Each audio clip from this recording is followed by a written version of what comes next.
I'm Mimi and welcome to my sewing studio. In this video, I'm going to show you four of my favorite tools.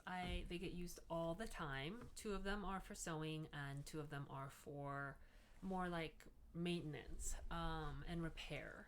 So I hope you find these useful. Okay, the first tool is this kind of snag repair needle. It's called Snag Nappet by this company, and basically it looks like a needle with a spiral at the end. This is a needle in the spiral, and what these little things do is they pull the snag through to the inside. So I have this skirt that my cat got to, and there is a snag. Ooh, my hands are not looking good. Let's use that. But what you do is you put it, see the snag here? You put the needle through here, and then you want to kind of wrap that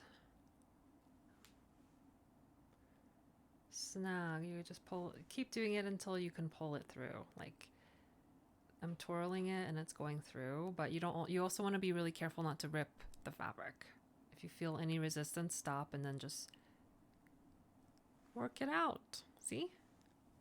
And now you have a flatter side. You don't have like snag. Oh, there's another one. So I'll be doing those.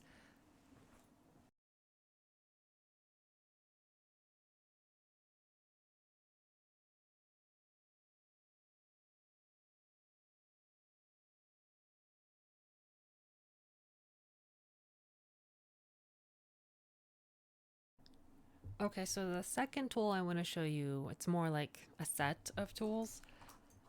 These are elastic puller througher things. I don't really know what they're called, but they're by the same company, Dritz.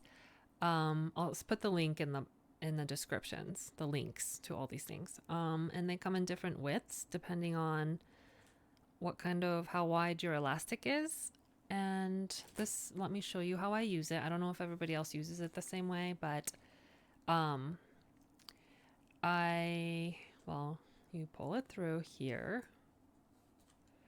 And I've used it loose here. I mean, it feels snug, but sometimes I am pulling through a lot of fabric, and it's heartbreaking when you pull it through and then you have to just like figure out how to get it out in the middle of, I don't know if it lands like in the middle.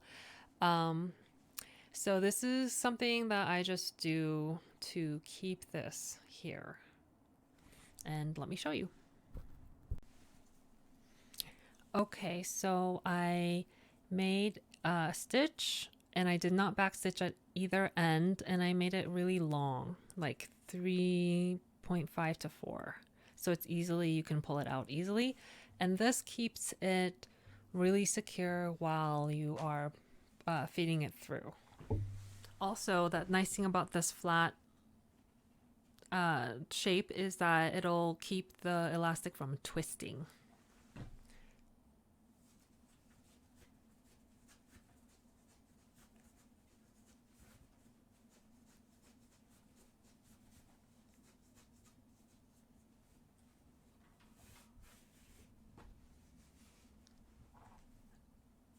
And then when I'm done,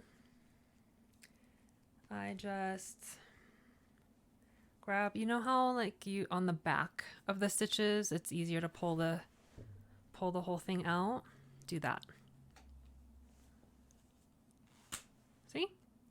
One little trick is that I have pulled this through. So a thing that I always do when I am pulling elastic through pants or whatever is that I safety pin this, and I make sure that it's not like twisted like this. So I safety pin it to here and then pull it through.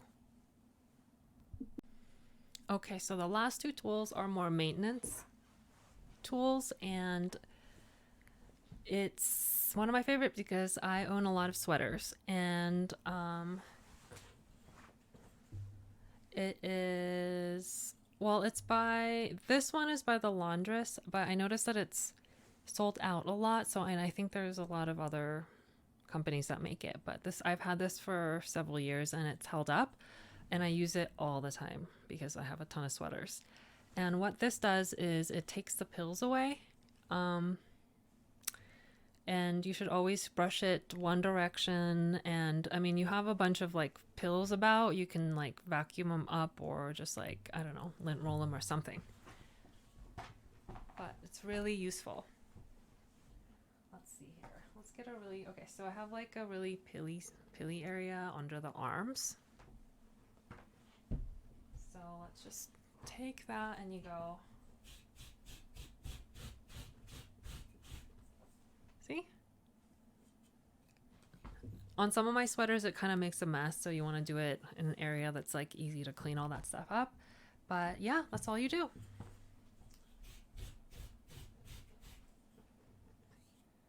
You do have to be a little bit careful. These are rounded here, but I think on purpose. And I've noticed that some of them, you want to make sure that yours have rounded corners because these can actually snag your sweaters.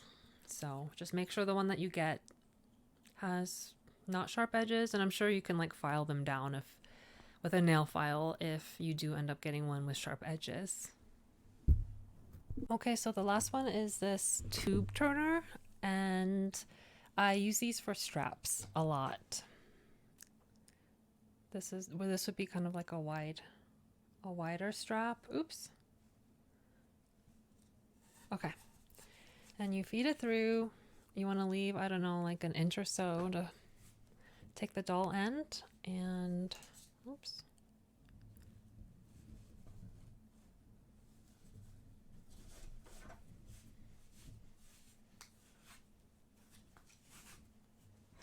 And there you go.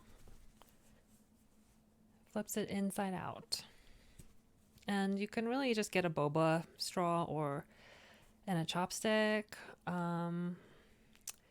I like these with the angle tips, and they're really strong. Because sometimes I have to like really be kind of hard on them. So there's this. And I have to say this size is not that useful. I guess if you have like a super thin fabric maybe. But yeah, I use this one the most, I have to say. I actually have one more tool I wanted to show you. This is one of my favorites as well, and it gets used a ton because if you sew, you know that there's a ton of fractions that you have to know. You just are always working with fractions, and this has all the fractions up to 2 inches. And it helps with hemming if you have to fold over 3/8 of an inch, 1 inch, ½ inch, whatever. And you can also set this up if you have a seam gauge on your sewing machine or a seam allowance gauge. And some of those instructions are like 5/8 of an inch seam allowance or 3/8. And sometimes your sewing machine doesn't have that marking, it just has lines, so you just have to just kind of measure. And it's just faster than using this. I use a lot as well, but it's just faster because I think this has like up to 1/16 of an inch. And this just has it on here for you. So from like this distance, this distance is 1.5, this distance is 5/8, and so on, 1/4 inch, and so on.